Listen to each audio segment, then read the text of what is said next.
যদি তুমি তোমার স্বপ্নকে সত্যি করতে চাও তাহলে প্রথমে তোমাকে স্বপ্ন দেখতে হবে।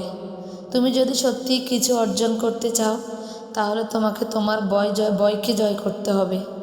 তোমার ইচ্ছা শক্তিশালী হলে তুমি সব কিছুই অর্জন করতে পারবে।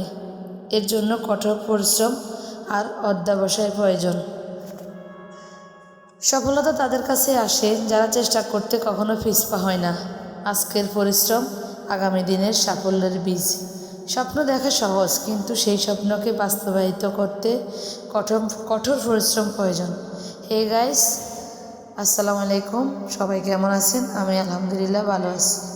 চলে আসলাম আমি আপনাদের মাঝে আমার আজকে নাস্তা বানানো নিয়ে।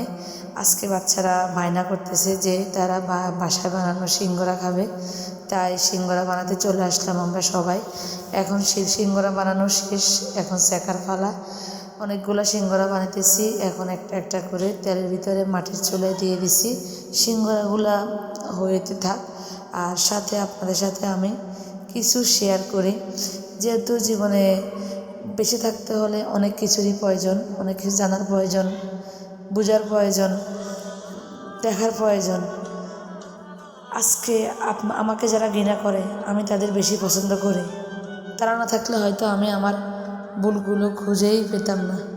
এটা কিন্তু বাস্তব সত্যি কথা। খারাপ ব্যক্তি কয়লার মতো। খারাপ ব্যক্তির সাথে বন্ধুত্ব বা শত্রুতা কোনোটাই করা উচিত নয়। কারণ কয়লা গরম হলে হাত পুড়ে দেয়, আর ঠান্ডা হলে কালি লাগিয়ে দেয়। তাই কয়লা থেকে সবসময় দূরে থাকাই শ্রেয়। হ্যাঁ, তার মাঝে যে তুমি চলতে পারবে না তা না, তোমাকে চলতে হবে ওদের সাথে। তোমাকে তোমার অতিক্রম করতে হবে, দূরে থাকা যাবে না। তাদের মাঝে থেকে তুমি ভয়কে জয় করে নিতে হবে, তাহলেই বাস্তবতা ফিরে পাবে। বাস্তব জীবন বড়ই কষ্টের। বাস্তব জীবন কিন্তু সবসময় একরকম হয় না। কোনো সময় দুঃখের হয়, কোনো সময় কষ্টের হয়, কখনো বা আনন্দের হয়, কখনো বা সুখের হয়। এভাবেই জীবন অতিবাহিত করতে হয়। যাই হোক, আপনাদের সাথে গল্প করতে করতে আমার কিন্তু সিঙ্গারাগুলো হয়ে গেছে। আমি এখন সিঙ্গারাগুলো তুলে ফেলবো তেল থেকে। দেখেন আমার সিঙ্গারা কিন্তু গরম গরম ইয়াম্মি হয়েছে। মাটির চুলায় সিঙ্গারা শিখতেছি। গ্রামের বাড়িতে আসি এখন নাস্তা খানা পিনা সব র্যান্ডম হচ্ছে। এখন আমি এগুলাকে নামিয়ে রাখতেছি। খুব খেতে কিন্তু আসলে অনেক মজা হয়েছে।